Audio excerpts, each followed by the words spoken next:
बौद्ध भिक्षुओं की जिज्ञासा। भगवान बुद्ध से एक भिक्षु ने पूछा कि मैं सुखी होना चाहता हूँ, क्या करूँ सुखी रहने के लिए। बुद्ध ने कहा कि तुम अपने मन से भोगों को निकाल दो। भोगों का लगाव तुम्हें सुखी होने नहीं देगा। भोगों से मित्रता मत करो, उनकी मित्रता तुमको नरक की ओर ले जाएंगी। संसार के भोग चोर के समान है। ये चोर तुम्हारी आयु को धीरे धीरे नष्ट करते रहेंगे। अपने मन से स्वार्थ की भावना को बिल्कुल निकाल दो। ऐसा करने से तुम्हारे मन में सम्यक ज्ञान उत्पन्न होगा। उस ज्ञान के सहारे तुम धीरे धीरे वैराग्य को प्राप्त कर लोगे। वैराग्य सर्व सुखों का खजाना है। एक भिक्षु ने पूछा कि मैं लोभ को मिटा नहीं पा रहा, भगवान मैं क्या करूं।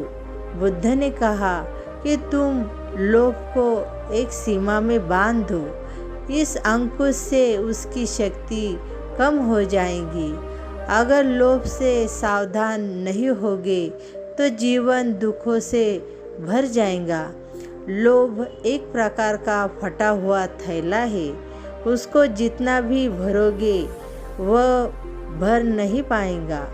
लोभ एक प्रकार का नशा है।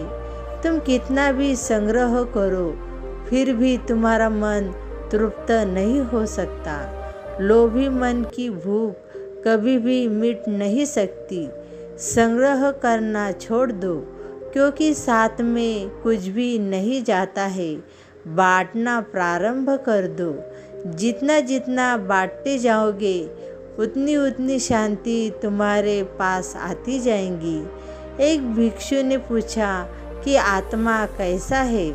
बुद्ध ने कहा कि आत्मा आनंद है, आत्मा प्रेम है, आत्मा में शांति है, आत्मा पूर्ण है, आत्मा निराकार है, आत्मा सर्वव्यापक है, आत्मा तीनों कालों में नित्य है, आत्मा अजमर अमर है, आत्मा अद्वितीय है, आत्मा पुरातन है, अर्थात पुराने से भी पुराना होते हुए नए से भी नया है।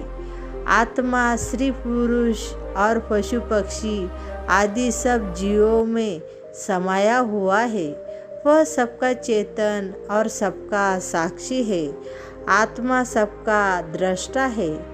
आत्मा सब जीवों में विद्यमान है।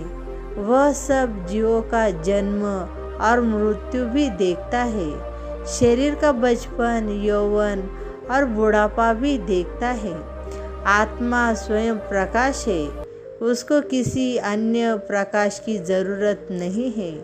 आत्मा निरंजन है, जिसमें नाम मात्र का भी मैल नहीं है। आत्मा विकारों से रहित है।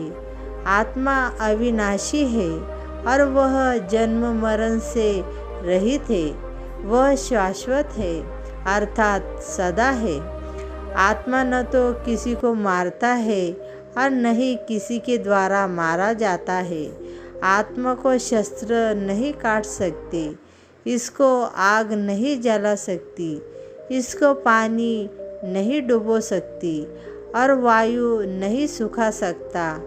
आत्मा सनातन है, अर्थात वह सदा रहने वाला अनादि है। आत्मा तटस्थ है। आत्मा पूर्ण है और तृप्त है।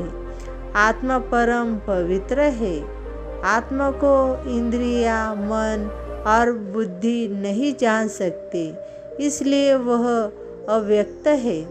आत्मा तो इन सबसे दूर है, इसलिए वह अचित्य है। आत्मा आश्चर्यमय है, क्योंकि उसको कोई विरला ही जान पाता है। आत्मा का अनुभव करना सबसे बड़ा कार्य है। आत्मा अवध्य है, क्योंकि उसका कभी भी किसी भी साधन से कोई भी नाश नहीं कर सकता। आत्मा सदा भरपूर और पूर्ण है। उसका जो अनुभव कर लेता है वह आनंद को प्राप्त कर लेता है। नमो बुद्धाय। धन्यवाद।